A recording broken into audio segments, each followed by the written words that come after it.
किस देश की संसदीय कमेटी ने भारत को नाटो प्लस में शामिल करने की सिफारिश की है? Which countries parliamentary committee recommended India's inclusion in NATO plus? France, USA, Germany या ब्रिटेन? इसका करेक्ट ऑप्शन है यूएसए, यानी United state of America. Taiwan में चीन की दबंगई पर लगाम कसने और उसकी घेराबंदी के लिए अमेरिका भारत को मजबूत साझेदार के रूप में देख रहा है। अमेरिकी कांग्रेस की सेलेक्ट कमेटी ने चीन विषय पर भारत को नाटो प्लस दर्जा देने की सिफारिश की है। नाटो प्लस में अभी 5 देश हैं।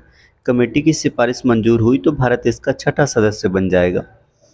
नाटो प्लस यानी नॉर्थ अटलांटिक ट्रीटी ऑर्गेनाइजेशन में 31 सदस्य हैं। अमेरिका ने इससे जुड़ा नाटो प्लस संगठन बनाया है।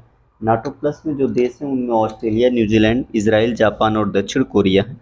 इन देशों के साथ अमेरिका के सामरिक संबंध हैं।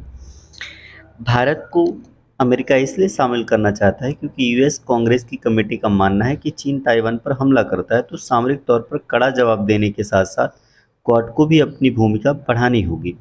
क्वाड 4 देशों का सहयोगी संगठन है जिसमें भारत, अमेरिका, ऑस्ट्रेलिया और जापान है। चीन से मुकाबले के लिए अमेरिका को G7 के देशों के साथ भी सहयोग को मजबूत करना होगा। इसी वजह से अमेरिका चाहता है कि भारत को नाटो प्लस में शामिल कर लिया जाए।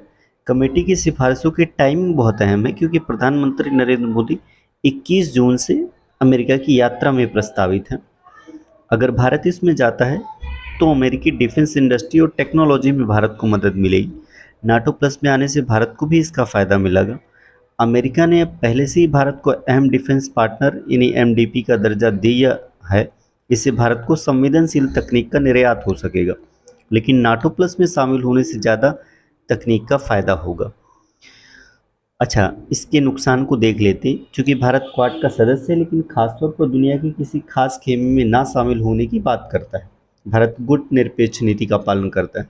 नाटो प्लस में शामिल होने पर चीन के विरोध में अमेरिका एक हथियार के रूप में इस्तेमाल करना चाहेगा। एक उदाहरण मौजूद है कि यूक्रेन के मामले में अमेरिका ज़्यादा कुछ कर नहीं सका। कमेटी की सिफारिश के बाद भारत को नाटो प्लस का दर्जा देने के लिए अमेरिका को डिफेंस एक्ट में शामिल कर आधिकारिक रूप से कानून बनाना होगा। फिर सीनेट और अंतिम मंजूरी राष्ट्रपति जो बाइडेन की ओर से की जाएगी।